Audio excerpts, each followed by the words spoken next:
നമുക്ക് വേണ്ടത് sulphide free ആയിട്ടുള്ള സോപ്പ് ബേസ്. അത് അങ്ങനെ തന്നെ പറഞ്ഞ് നിങ്ങൾ വാങ്ങണം, അല്ലെങ്കിൽ നിങ്ങൾ ഓർഡർ ചെയ്യുമ്പോൾ അങ്ങനെ തന്നെ ഓർഡർ ചെയ്യണം. സൾഫൈഡ് ഫ്രീ ആയിട്ട്.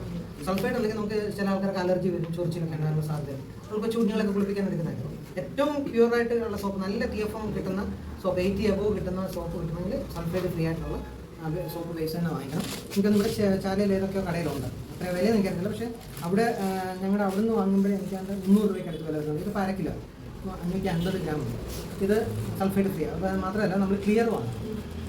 അല്ലാത്ത കളറൊക്കെ വരുന്നുണ്ട്, കളർ വരുന്നുണ്ട്, ഡാർക്കായിട്ടുള്ള വരുന്നുണ്ട്. അതൊന്നും നമുക്ക് വേണം. നമുക്കിങ്ങനെ ക്ലിയർ തന്നെ വേണം. ഇത് ഗ്ലിസറിനൊക്കെ അതിനകത്ത് ആഡായി തന്നെ വരുന്നതാണ്. ഇതേ നമ്മൾ 1/2 കിലോയുടെ ഉണ്ടാക്കാൻ പോകുന്നത്. കാരണം ഈ ഒരു മോളിൽ ഏകദേശം 1/2 കിലോയ്ക്ക് നമുക്ക് പറ്റുള്ളൂ. അപ്പോൾ അത് 550 ഗ്രാം ഈ സോപ്പ് ബേസ് വേണം. പിന്നെ നമുക്ക് വേണ്ടത് അതിൻ്റെ കൂടെ തന്നെ എസൻഷ്യൽ ഓയിൽ വേണം. അത് ഫ്രാഗ്രൻ്റ് ഓയിലും കൂടെയാണ്. അപ്പോൾ ഇത് നമുക്ക് ശരിക്കും അവർ ഇതിനകത്ത് വരുമ്പോൾ 20 മില്ലി അതായത് നമുക്ക് 10 മില്ലി ആവശ്യമുള്ളൂ. അത് പിന്നെ നമ്മുടെ ഇഷ്ടം അനുസരിച്ച്. ഇതിപ്പോൾ ഞാൻ വാങ്ങിയിരിക്കുന്ന പിയേഴ്സിൻ്റെ മണം വരുന്ന ഉള്ള ഒരു ഫ്രാഗ്രൻ്റ് ഓയിലാണ്, അതിൻ്റെ എസൻഷ്യൽ ഓയിലും കൂടെ വാങ്ങിച്ചിരിക്കും. പിന്നെ നമുക്ക് ഇതിനകത്തേക്ക് വേണ്ടത് 1 കിലോ സോപ്പ് ബേസിന് ഞാൻ അന്ന് പഠിപ്പിച്ചപ്പോഴേ പറഞ്ഞു 100 ഗ്രാം തേൻ മതി. ഇവിടെ നമുക്ക് ഒരു 50 ഗ്രാം തേൻ മാക്സിമം മതി. അതിൽ കൂടുതൽ ഒഴിച്ച് കഴിഞ്ഞാൽ ഈ സോപ്പ് കുറഞ്ഞ് കിട്ടാൻ പാടായിരിക്കും, ഒത്തിരി കുഴഞ്ഞ പോലെ ഇരിക്കും. നമുക്കിപ്പോൾ നല്ല കട്ടിക്കിരിക്കണം. അപ്പോൾ ഒരു 50 ഗ്രാം ഹണി വേണ്ടി വരും.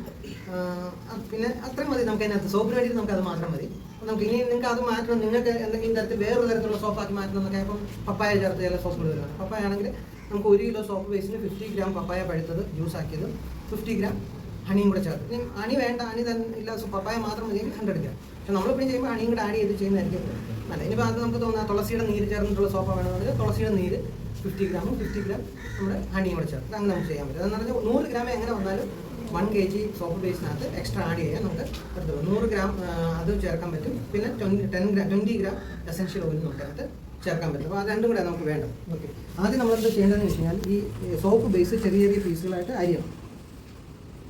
ഇത് അധികം കട്ടിയില്ലാത്ത സാധനം. അരിയുമ്പോൾ വളരെ ശ്രദ്ധിച്ചറിയില്ലെങ്കിൽ ഇത് തോന്നുന്ന പോലെയൊക്കെ അങ്ങോട്ട് കയറുമ്പോൾ ചിലപ്പോൾ കയ്യിലൊക്കെ കയറാൻ സാധ്യത. അപ്പോൾ അതുകൊണ്ട് വളരെ ശ്രദ്ധിച്ചാണ് അത് അരിയാനായിട്ട്.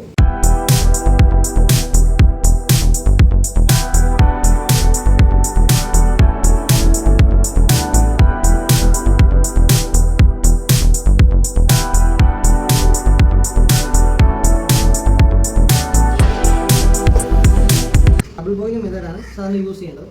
അത് കുറേ നാൾ നമ്മൾ പരിശീലിച്ച് ചെയ്യുമ്പോൾ ഡബിൾ ബോയിലിംഗ് ഇല്ലാതെ തന്നെ നമുക്ക് ഡയറക്റ്റ് ചെയ്യാൻ പറ്റും. അത് ആദ്യമൊക്കെ ചെയ്യുമ്പോൾ നമ്മൾ ഡബിൾ ബോയിലിംഗ് ചെയ്യാമോ, അല്ലെങ്കിൽ ഇത് കരിഞ്ഞു.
പത പോലെ ഇല്ല. അപ്പോൾ പത വന്ന് നമുക്ക് സോപ്പ് കിട്ടുമ്പോഴൊരു ഭംഗി തോന്നില്ല. പത കളയാൻ ഒറ്റ മാർഗ്ഗമുള്ളൂ, ഏതെങ്കിലും ആൽക്കഹോൾ സ്പ്രേ ചെയ്യും.